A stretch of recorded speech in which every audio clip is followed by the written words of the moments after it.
Hello दोस्तों, तो स्वागत है आपका सीटिंग अरेंजमेंट की धमाकेदार सेशन में। तो आज हम करने वाले हैं square based table based seating arrangement. चलिए वीडियो को शुरू करते हैं।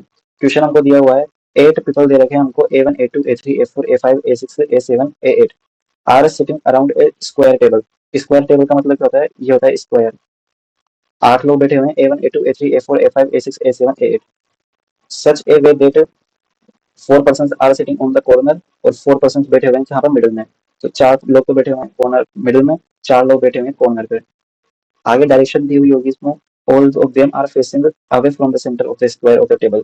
मतलब सभी लोग जो है सेंटर से बाहर की तरफ इस तरीके से फेस कर रहे हैं। अगली कंडीशन हमको दी हुई है, हाँ, पर हम इसको इस डायग्राम में न बना करके हम इसको बनाएंगे थ्रेड मेथड में। तो हम सबसे पहले एक थ्रेड मेथड के लिए सबसे पहले एक लाइन खींचेंगे।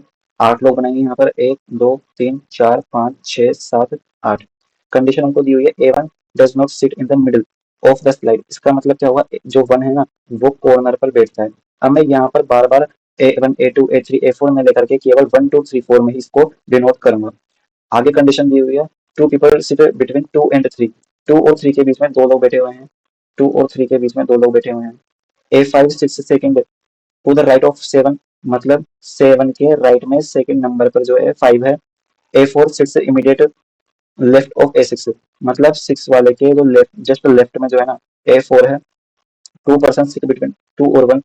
2 और 1 के बीच में 2 लोग बैठे हुए हैं। अगर 2 लोग 3 के बीच में बैठे हुए हैं तो यहाँ पर इस प्रकार से इसको डिनोट करेंगे, 1 और 2 के बीच में भी 2 लोग बैठे हुए हैं। 1 जो कि अपोजिट है किसके? 8 के। 1 जो है वो अपोजिट है 8 के। As many person sit between 6 and 3। 6 और 3 के बीच में जितने लोग बैठे हुए हैं उतने ही लोग 2 और 3 के बीच में भी बैठे हुए हैं। तो इस यहाँ पर एक तीर का निशान लगा करके 2 और लिख देंगे। इस कंडीशन का मतलब हुआ 6 और 3 के बीच में जितने लोग हैं उतने ही लोग 2 और 3 के बीच में है। अब देखो, 8 लोगों के अरेंजमेंट में अगर 2 लोग एक दूसरे के अपोजिट बैठे हुए हैं तो उनके बीच में कितने लोग होते हैं? 3 लोग होते हैं। डायग्राम में साफ दिखाई दे रहा है हमको। इसका मतलब क्या होगा? 1 और 8 के बीच में भी 3 लोग होंगे। अब पजल को वहीं से बनाना स्टार्ट कर देते हैं जहां पर हमको ज्यादा कंडीशन दी हुई होती है। तो देखो, इसमें 2 से अगर हम बनाना स्टार्ट करें तो हमको 2 से कितनी सारी कंडीशन दी हुई है, तो हम 2 को कहीं भी रख देंगे। थ्रेड मेथड में यही फायदा होता है, हम पजल को कहीं से भी स्टार्ट कर सकते हैं। तो 2 से 2 छोड़ करके 3 है, 2 से 2 छोड़ करके हो जाएगा 3। 2 से 2 छोड़ करके 1 है, 2 से 2 छोड़ करके हो जाएगा 1। 1 से 3 छोड़ करके 8 है, क्योंकि अपोजिट में है ना, और अपोजिट में इसका मतलब इनके बीच में 3 लोग होंगे। तो 1 और 8 के बीच में 3 लोग हैं। देखो, 1 2 और 3 है, 1 और 8 के बीच में। ये पूरी कंडीशन हमारी हो गई है, तो इस पे हम गोला लगा देंगे ताकि हमको बाद में याद रहे कि ये कंडीशन हो चुकी है। अब 6 के जस्ट लेफ्ट में 4 है, तो 6 के जस्ट लेफ्ट में 6 को यहाँ रखे तो 4 नहीं आ पाएगा। 6 को यहाँ रख नहीं सकते, 6 को यहाँ भी नहीं रख सकते। यहाँ पे दोनों जगह पर ऑलरेडी 2 8 आ चुका है, तो 6 को रखेंगे हम। तो 6 को रखेंगे हम यहाँ पर। 6 के जस्ट लेफ्ट में 4 आ जाएगा यहाँ पर। 7 के राइट में 1 छोड़ करके 5 है, तो 7 के लिए केवल एक जगह बची हुई है, क्योंकि इसके राइट में हमको 5 भी रखना है। और ये सब लोग सेम डायरेक्शन में, तो मान लो इनकी डायरेक्शन हमने ली हुई है इस तरीके से, ये 1 की डायरेक्शन।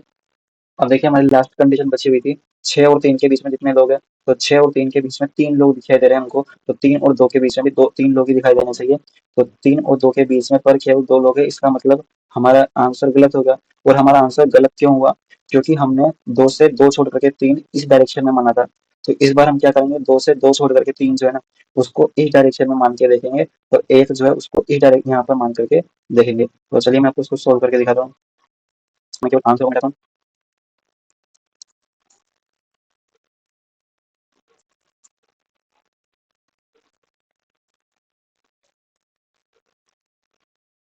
वापस से बनाते हैं, एक हमने लाइन ड्रॉ करी, 8 लोग बने, 1 2 3 4 5 6 7 8।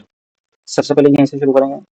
2 से 2 छोड़ करके 3 पहले हमने इधर लिया था, अब 3 को हम लेंगे इधर। 2 से 2 छोड़ करके 3, 2 से 2 छोड़ करके 1, 1 से 3 छोड़ करके 8 है, तो 1 से 3 छोड़ करके 8 आ जाएगा यहाँ पर। 1 2 3 8 आ गया यहाँ पर। अब देखो, 6 के जस्ट लेफ्ट में 4 है, तो 6 के जस्ट लेफ्ट में 4 के लिए केवल एकमात्र यही जगह बची हुई है, यहाँ लिख देंगे, क्योंकि 6 यहाँ नहीं आ सकता। 6 को अगर हम यहाँ लिख देंगे तो यहाँ पर 4 नहीं आ सकता। 7 से 1 छोड़ करके 5 है, 7 को अगर यहाँ रख देंगे तो राइट में 1 छोड़ करके 5 आ नहीं पाएगा, तो 7 को रखेंगे हम यहाँ पर। 7 से राइट में 1 छोड़ करके 5, 5 को लिख देंगे यहाँ पर। सभी लोग एक ही तरफ देख रहे हैं, तो सबकी डायरेक्शन रहेगी सेम। कहाँ देख रहे हैं? आउटसाइड देख रहे हैं। एक कहाँ पर है? कॉर्नर पर, तो ये हो जाएगा कॉर्नर। इसके जस्ट पास वाला मिड, फिर ये कॉर्नर, फिर ये मिड, फिर ये कॉर्नर, ये मिड, ये कॉर्नर, यहाँ मिड, और ये वापस आ जाएगा कॉर्नर। तो अब देखो 6 और 3 के बीच में जितने लोग हैं, 6 और 3 के बीच में 2 लोग हैं, तो 3 और 2 के बीच में भी 2 लोग होने चाहिए। तो यहाँ पे देखो 3 और 2 के बीच में भी 2 लोग हैं। इसका मतलब अब हमारा आंसर बिल्कुल ठीक है। तो एक बार आंसर को मैच कर लेते हैं। 7 3 5 8 2, देखो 7 3 5 8 2 4 6, 4 6 1 1, हमारा आंसर बिल्कुल ठीक है।